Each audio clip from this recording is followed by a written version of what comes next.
built by the national company, one of the foremost coaster builders in the world. The Big Dipper is being sold as advertised, subject to the acceptance of Cedar Fair. If you're thinking, as many of you are, of buying it for the cars, it's not going to work. The coaster has been graciously and generously offered to American coaster enthusiasts and other groups.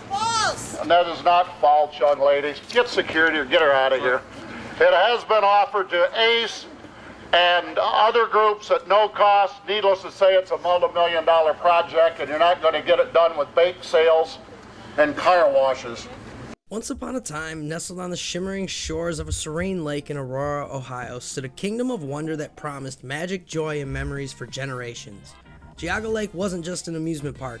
It was a living, breathing chapter in the story of American leisure and thrills, where the thrill of wooden roller coasters intertwined with the awe of marine life and the simple pleasure of picnicking under the summer sun. For over a century, it was a beacon of excitement, a cherished escape where families, friends, and thrill seekers united under the spell of its charm. But Geauga Lake's story is far from a simple tale of amusement park glory. It's a story of unbridled ambition, soaring success, and heart-wrenching loss. It's a drama that unfolds like the tracks of its famous coasters, full of exhilarating highs and devastating lows, twists of fate, and turns of corporate greed. At its peak, Geauga Lake was a titan, a magical realm that combined thrilling rides with the tranquil waters and unique attractions unmatched by any other park in the Midwest. Yet, in its final years, it became a cautionary tale of overreach, mismanagement, and shattered dreams. What happened to this Midwest paradise? How did a modest picnic grove rise to become one of the largest amusement parks in the world? It had over 700 acres at one point, only to vanish into obscurity, leaving behind a little more than memories and ruins. The answers lie in a story as captivating as any tale in triumph and tragedy. The tale of Geauga Lake is one of human ingenuity, corporate rivalry, and a bittersweet nostalgia of what once was so full of life. Prepare yourself to embark on a journey through time, where each decade unveils new wonders, challenges, and choices. This is the story of Geauga Lake, a place of endless summers, daring coasters, and dreams too big for the shores that held them. It's a story of visionaries and thrill seekers, of laughter and tears, and of a park that captured the hearts of millions, only to leave them yearning for what could have been. This isn't just a history lesson. This is the rise, fall, and legacy of Geauga Lake, told with all the drama, detail, and heart it deserves. Buckle up, it's going to be an unforgettable ride.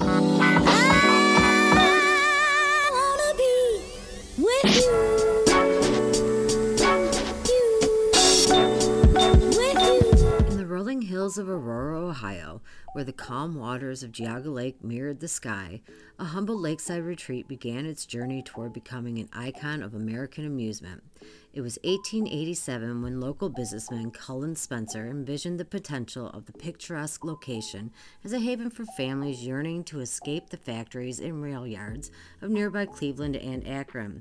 His creation was simple yet captivating, a serene retreat for picnics, boat rides, and evening dances that embraced the charm of a bygone era. Little did he know, this modest spot would grow into one of the most celebrated amusement parks in the world. In its early years, Geauga Lake thrived on its natural beauty. Families would gather under towering trees, their picnic baskets with homemade delights, and children as they splashed in the cool lake waters. Spencer's addition of a dance hall elevated the park's appeal, making it a destination for social gatherings. Visitors flocked to enjoy the music of live bands, the laughter of friends, and the idyllic setting that offered a respite from the industrial grind of Northeast It was an Ohio. era of simplicity. No towering coasters or flashy lights, just the tranquil allure of the lake and the joy of shared moments. Yet, as the turn of the century approached, Spencer recognized a growing hunger for something more, a need for thrills that would draw larger crowds and evolve the park into a true destination. By 1925, the American amusement industry was blossoming, with parks racing to innovate and captivate.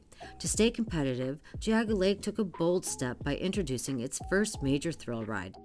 I wanna be with you.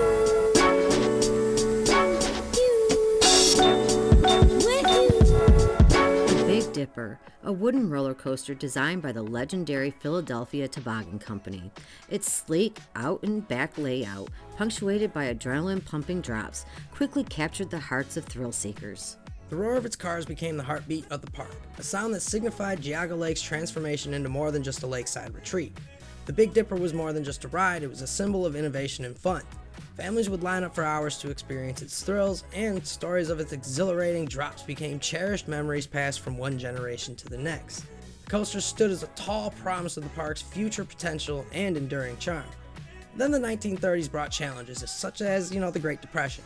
That swept across the nation, crippling businesses and draining family budgets. Yet, Geauga Lake still endured, its affordability and natural charm offering solace to those seeking a rare moment of joy during those tough times. Similarly, during World War II, when many leisure destinations struggled or shuttered altogether, the park held on, a testament to its resilience and deep affection it had garnered from local families. The post-war era of the 1950s ushered in a time of optimism and prosperity, and Geauga Lake capitalized on the newfound energy of the nation. Fueled by the rise of the middle class and the increasing accessibility of automobiles, the park expanded rapidly. It added thrilling new rides, colorful midway games, and a variety of food stands that embodied the spirit of classic Americana. Families across Ohio and neighboring states flocked to the park, drawn by its wholesome appeal and the promise of adventure. By the late 1950s and 1960s, Geauga Lake had solidified its reputation as a regional treasure. While it couldn't rival the grandeur of Coney Island in New York or the growing stature of Cedar Point in Sandusky, it offered an intimacy and accessibility that larger parks lacked. For many Midwest families, Geauga Lake wasn't just an amusement park, it was their amusement park. It was a place where first dates blossomed, childhood friendships thrived, and summer memories were etched into the hearts of millions. The park's affordability, coupled with its blend of nostalgia and excitement, made it a cornerstone of Ohio's cultural fabric. Generations grew up alongside its coasters and carousels, cherishing Geauga Lake as a reflection of their own lives, a place where time slowed down and joy took the center stage. As the 1960s drew to a close, Geauga Lake stood at the cusp of significant change. What had begun as the modest retreat had grown into a beacon of entertainment for the region. Its popularity was undeniable, and the ever-evolving amusement industry demanded that it continue to innovate. As the 1960s drew to a close, Geauga Lake stood at the cusp of a significant change. What had begun as a modest retreat had grown into a beacon of entertainment for the region. Its popularity was undeniable, and the ever-evolving amusement industry demanded that it continue to innovate. The next chapter would see the park venture into new territory, embracing modern trends and challenges while striving to hold on to the charm it had and, what made it once so beloved. This was the dawn of Geauga Lake's golden years, a time when it would rise to heights its founders could never have imagined. Yet, with every ascent comes the shadow of what lies beyond. The story of Geauga Lake was just beginning, and its twists and turns would rival even the most thrilling roller coasters it had to offer. I wanna be with you.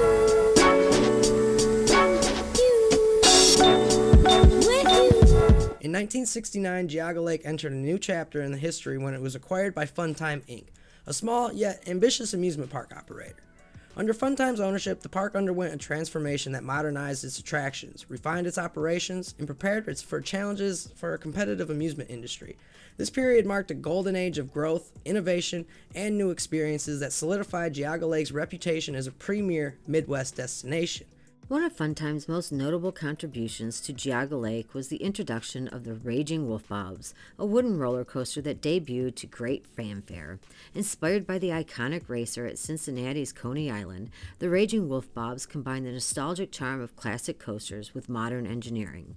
Its thrilling dips and tight turns made it a favorite among coaster enthusiasts while retaining a family-friendly appeal. This edition symbolized Funtime's approach, blending tradition with innovation. The Raging Wolf Bobs became an instant icon at the park, attracting both longtime fans and new visitors eager to experience the ride's unique thrills. Funtime also prioritized enhancing the park's infrastructure and overall guest experience. They revamped food services, introduced a variety of new dining options, and improved amenities to create more polished and enjoyable entertainment. Recognizing the importance of catering to families, Funtime added attractions like a dedicated children's area, complete with smaller rides, and introduced paddle boats, offering guests a chance to enjoy the park's scenic lake in a relaxed and intimate way. These updates transformed Geauga Lake into a place where families of all sizes and ages could find something to enjoy. The 1980s brought a pivotal moment in Geauga Lake's evolution. In 1983, a partnership with SeaWorld led to the opening of SeaWorld Ohio on land directly adjacent to the amusement park. The marine-themed park introduced an entirely new dimension to Geauga Lake's experience, featuring dolphin shows, killer whales, and immersive exhibits that celebrated aquatic life. For visitors, that combination of Geauga Lake's thrill rides and SeaWorld's marine attractions, which even my mom visited the SeaWorld part. She didn't really get to go to Geauga Lake because the people she was with didn't love the rides, but she got to go to SeaWorld Ohio at the time, which is pretty cool. But they offered a dual park experience unlike anything else in the region. Guests could spend the morning riding coasters and indulging in carnival games, then cross over to SeaWorld for an afternoon of mesmerizing animal performances and hands-on marine education. The synergy between the two parks drew record-breaking crowds and firmly established Geauga Lake as a major destination for families and thrill seekers alike. During Funtime's tenure, Geauga Lake grew beyond its roots as a local retreat to become a celebrated Midwest attraction. Its combination of classic wooden coasters, family-friendly amenities, and cutting-edge partnerships set it apart from other parks in the region. The park's innovations reflected a deep understanding of guest needs and an ability to adapt to industry trends, positioning it as a strong competitor to the larger parks like Cedar Point and Kings Island. By the time Funtime Inc. sold Geauga Lake in the mid-1990s, the park had become a cornerstone of Northeast Ohio's cultural and recreational landscape. The groundwork laid during this era, particularly the dual park model with SeaWorld, created a platform for continued growth and innovation. Yet, as Geauga Lake's history would later reveal, the seeds of its eventual struggles were also planted during this time. Balancing expansion with sustainability would become an ongoing challenge as the park moved into its next phase. The Funtime era represented a time of optimism and transformation for Geauga Lake. Its commitment to modernization, family appeal, and creative partnerships ushered in years of prosperity and left an indelible mark on the park's legacy. A legacy that would face new challenges and opportunities in the years to come. I wanna be with you.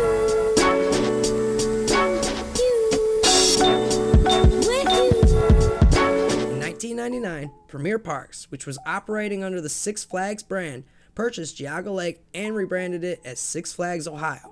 This acquisition marked a bold step in Six Flags' strategy to expand its national footprint and challenge Cedar Point's dominance in the Midwest. With significant investment, Six Flags set out to transform Geauga Lake into a major amusement destination with world-class thrills and attractions, aiming to compete on a national scale.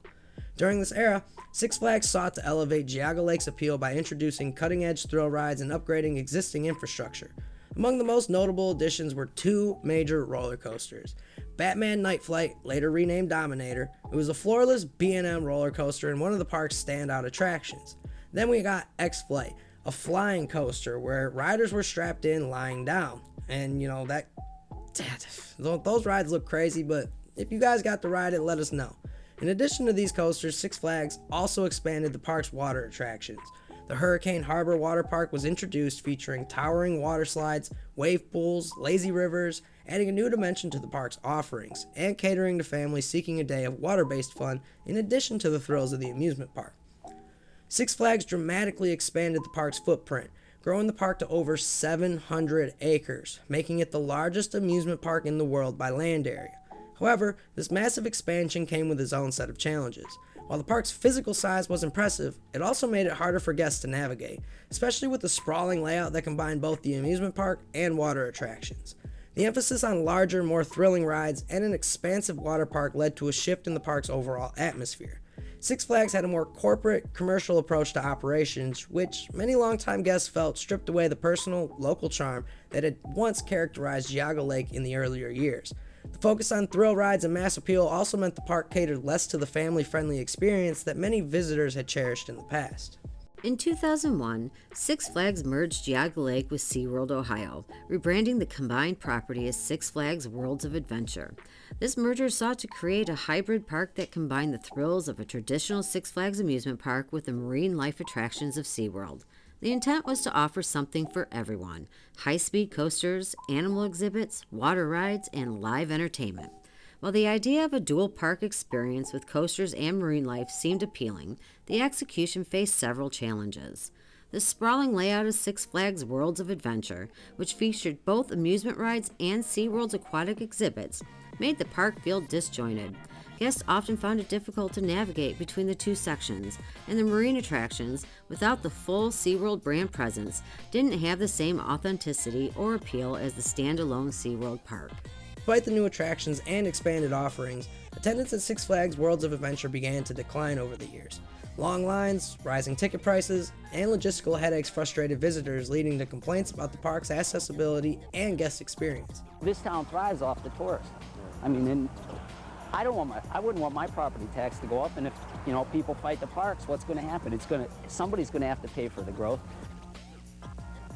It's hard enough through the summer to get in and out of here.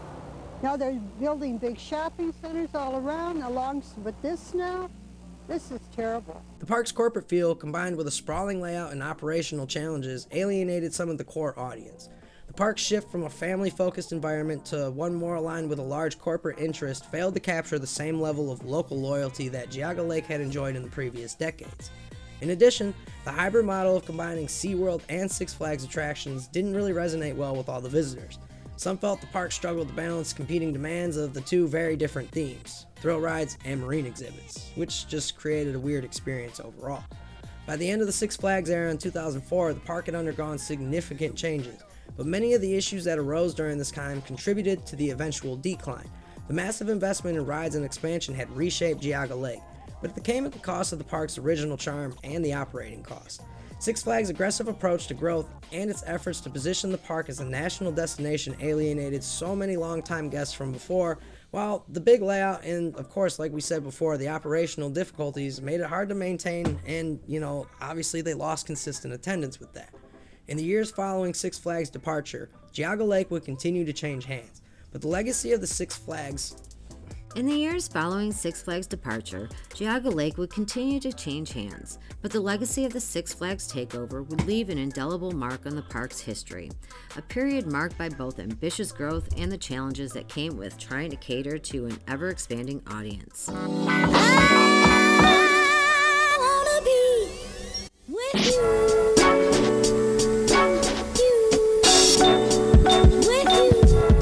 In 2004, the amusement world was abuzz with the news that Cedar Fair, the parent company of Cedar Point, had acquired Geauga Lake from Six Flags. Cedar Fair, a name synonymous with world-class, high-quality, and efficient operations, was expected to bring stability to the troubled park. Coaster enthusiasts across the country, particularly those with a passion for steel and wooden coasters, were hopeful for a revival. Cedar Fair had a reputation for keeping parks operational at their highest potential, with Cedar Point being the crown jewel in their portfolio. However, the optimism quickly faded as Cedar Fair made several key decisions that led to the downfall of Geauga Lake as a prominent amusement park. In the aftermath of the acquisition, the Marine Park, a key feature of the Six Flags World of Adventure era, was promptly closed. Looking back on it, it was probably the right decision at the time, because all the SeaWorld stuff came out years later, and just animal rights in general. Like, we need to take care of the animals here, guys. What are we doing? Having animals for entertainment's always just been kind of off base for me, but beside the point. This marked a significant shift for the park, which had once prided itself on the combination of land-based amusement rides and the oceanic entertainment. SeaWorld Ohio aspect of the park was particularly beloved by families and animal lovers, with attractions like the dolphin shows, the sea lion exhibits, and a variety of marine life offering something beyond the roller coasters. Rather than integrating the marine aspects of the park into a broader Cedar Fair vision, Cedar Fair's strategy focused entirely on the amusement park and the water park elements. Wildwater Kingdom, the water park that had existed as part of the Six Flags era, was retained but underwent a rebranding to align with the Cedar Fair aesthetic. The company set its sights on maximizing the potential of roller coasters and family attractions while trimming any parts of the park that did not contribute directly to this goal. However, attendance still continued to decline despite the removal of the marine park. By 2007, Cedar Fair made the devastating announcement that the amusement park would close permanently, although the water park, which was now known as Wildwater Kingdom, would remain operational for quite a few more years. Now, Geauga Lake is owned by Cedar Fair, the parent company for Cedar Point. Is there a connection here? Am I drawing a connection here? Is there room for two? There's not room for two amusement parks in Northeast Ohio of this size? Again, basically, the market demand just simply wasn't there to support the park as it's structured. This news came as a shock to many who had seen the park's potential, especially those who still remember Geauga Lake's more vibrant years during its Six Flags era, but it also sparked significant outrage and confusion among the community, fans, and those who had cherished the park's rich history. A lot of people thought that Cedar Fair was just tanking the park because it was competition and they saw the high operational costs and they were like, yep, no, we're done with this. Other people say that Six Flags expanded too quickly, ran the operational overhead way too high, and it was impossible for Cedar Fair to cut. We'll get into that here in a little bit, but For some, the closure represented a betrayal by Cedar Fair. The company had a history of successfully running Cedar Point, and there was a belief among fans that Cedar Fair may have intentionally scaled back operations to protect Cedar Point's market share. The park was located just over an hour away from Cedar Point, and some speculated that Cedar Fair saw Geauga Lake as competition rather than a complementary addition to their portfolio. Others argued that the park's history of overexpansion during the Six Flags era left Cedar Fair with a nearly unsustainable operation. Geauga Lake's massive footprint, including its sprawling layout and combination of an amusement park, water park, and marine life exhibits, created significant logistical challenges that Cedar Fair struggled to overcome. the real cost of running Geauga Lake began to show after Cedar Fair's takeover. The decision to close the marine park, while it made sense from an operational standpoint, left behind a significant void in the park's overall identity. The combination of thrilling rides, water attractions, and marine life had given Geauga Lake all of that unique charm that set it apart from the other regional parks in the first place. The decision to focus purely on rides and water attractions was met with mixed reactions to begin with. The amusement park portion of Geauga Lake had always been a bit of a hodgepodge in terms of attractions. 6 roller coasters and a handful of flat rides created a unique atmosphere, but it did not have a cohesive theming like the Cedar Point parks did. Six Flags era had attempted to rebrand the park as a national destination, adding high-tech, adrenaline-pumping rides to rival Cedar Point's offerings. But the operational issues and scaling back by Cedar Fair made it impossible for Geauga Lake to maintain its competitive edge. With declining attendance and dwindling revenues, Cedar Fair had no choice but to scale back. The park's ticket prices increased during this time, a common trend at parks during the early 2000s as they tried to offset rising operational costs. However, the price hikes often alienated families who had once flocked to Geauga Lake for affordable fun. The park began to feel more corporate and less personal, a sentiment echoed by many longtime fans of the park. They began to see the closure as a betrayal of the legacy of Geauga Lake, which had once been a cornerstone of the region's summer entertainment. During the years leading up to the closure of Geauga Lake, the entire amusement park industry was undergoing a shift. Cedar Fair had become a powerhouse in the industry with Cedar Point, but other regional parks across the country were struggling to stay afloat as the economy tightened and attendance began to drop. The rise of larger entertainment conglomerates made it difficult for independent parks like Geauga Lake to maintain their relevance. The theme park business had grown increasingly competitive. While parks like Cedar Point and Kings Island continued to grow in size and reputation, parks like Geauga Lake found themselves lost in the shuffle. The focus shifted to massive coaster collections, intricate themed areas, and expansive water park sections that required high investment but promised massive returns for these parks at the time. Unfortunately for Geauga Lake, its attempt to be everything to everyone, combining thrill rides, marine life, and water slides, had left it too far spread out. The experience, while it was enjoyable for some, became more about navigating a sprawling landscape than immersing oneself in a theme or experience. Geauga Lake had always had a special place in the hearts of its guests. Its family-friendly atmosphere and local charm were major selling points. Unlike Cedar Point, which had become a mecca for coaster enthusiasts and thrill seekers, Geauga Lake catered more to families and those seeking a well-rounded day of fun. For many, Geauga Lake was where they spent their summers, forming memories with friends and family. Live entertainment, such as the musical shows and performances, kept crowds engaged in a way that roller coasters alone could not. The riverside setting of the park, along with the peaceful beauty of Lake Geauga, added an element of serenity that was missing from other nearby parks. The water park section, especially the addition of Hurricane Harbor, was a major draw in the hot summer months, offering families a chance to cool off with a variety of water slides, slides, wave pools, lazy rivers, all these different things. Many also appreciated the park's more relaxed pace. For those seeking thrills, there was the Dominator coaster and the Flying X-Flight, but for others, the timeless charm of the vintage rides such as the Raging Wolf Bobs and classic food stands and quiet strolls by the water were just as significant. Geauga Lake had a unique vibe that blended excitement with relaxation in a way that just set it apart from most commercialized corporate parks. I wanna be with you.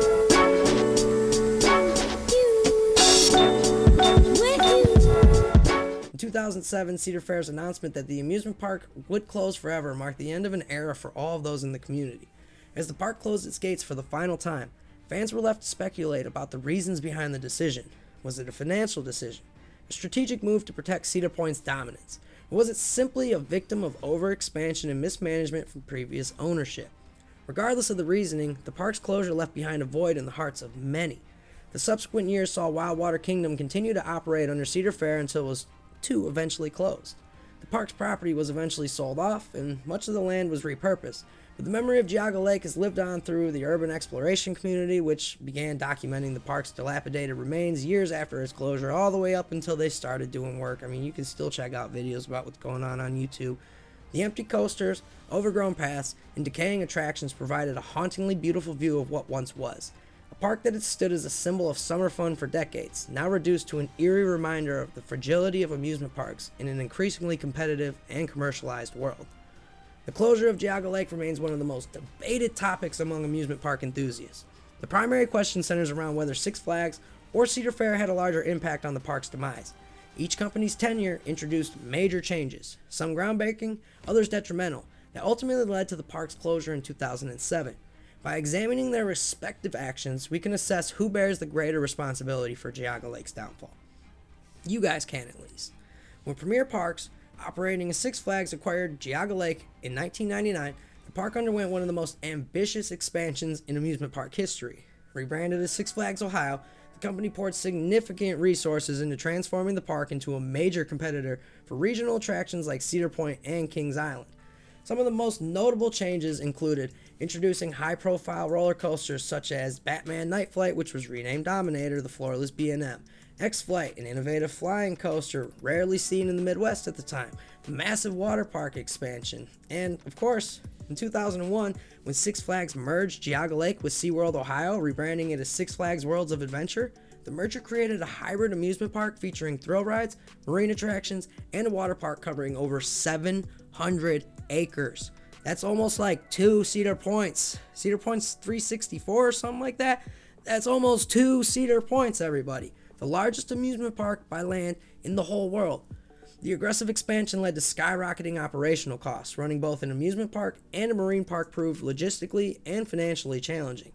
Ticket prices rose significantly, alienating families who had long been Geauga Lake's core audience. And then there was the loss of identity, where longtime visitors criticized the park's shift from a family-friendly atmosphere to a corporate-driven, thrill-heavy destination. The charm that had once defined Geauga Lake was overshadowed by Six Flags' focus on high-tech attractions and branding. While Six Flags introduced some of the most thrilling and memorable attractions in the park's history, its expansion strategy also sowed the seeds of its downfall.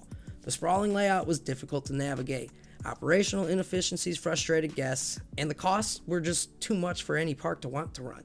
Attendance began to decline, with the park becoming an unsustainable venture by the time it was sold to Cedar Fair in 2004. Cedar Fair's acquisition of Geauga Lake initially sparked a lot of optimism. Known for the expertise in managing parks, they had Cedar Point, Kings Island, things like that. Cedar Fair had seemed poised to stabilize Geauga Lake. However, the reality was far more complex. Upon taking over, Cedar Fair shut down the marine part of the section of Geauga Lake, signaling a significant reduction in the park's offerings already. That decision alienated fans who enjoyed the unique experience of both the rides and the marine life. The operational scaling started when Cedar Fair reduced the park's operational footprint, focusing on the amusement park and water park only. While this may have been a financially pragmatic decision, it diminished Geauga Lake's status as a unique destination overall. Despite its smaller scope, the park failed to receive the same level of investment as Cedar Point or Kings Island. Few new attractions were introduced, and existing ones were not adequately promoted. By 2007, the attendance had dropped so significantly that Cedar Fair announced the permanent closure of Geauga Lake's amusement park. The water park, renamed Wildwater Kingdom, remained open for a few more years but failed to recapture any of the magic of the old, amusement park. Critics argue that Cedar Fair deliberately neglected Geauga Lake to eliminate competition for Cedar Point, which was only about an hour away. No concrete evidence really supports this theory, but their lack of investment and abrupt closure definitely fuels the speculation. So, who had the greater impact? Six Flags fundamentally altered Geauga Lake's identity. The aggressive expansion strategy and focus with high-tech thrill rides created unsustainable business models. While the additions were exciting, they were costly and did not resonate with the park's traditional audience. The overambitious attempt to compete with Cedar Point and other major amusement parks stretched resources thin, leaving the park vulnerable. Cedar Fair's approach was more conservative, but equally damaging in its own way. By scaling back operations and failing to reinvest in the park, Cedar Fair accelerated its decline. While Six Flags' overreach destabilized Geauga Lake, Cedar Fair's unwillingness to revive it sealed its fate. Fans felt that Cedar Fair treated Geauga Lake as an afterthought, prioritizing it as, other properties and whatnot at Geauga Lake's expense. Both Six Flags and Cedar Fair played significant roles in the closure of Geauga Lake, but Six Flags' grandiose expansion created the financial instability and alienated the core audience, while Cedar Fair's lack of investment and strategic downsizing definitely undermined any chance of recovery. Ultimately, the park's closure serves as a cautionary tale about the dangers of overexpansion and neglect in the amusement industry. Geauga Lake remains a legend in the amusement park industry. Ask anyone if they've heard about Geauga Lake. They'll tell you they have. A place where memories were made, dreams were realized, and communities came together for one last hoorah before it all came to an end.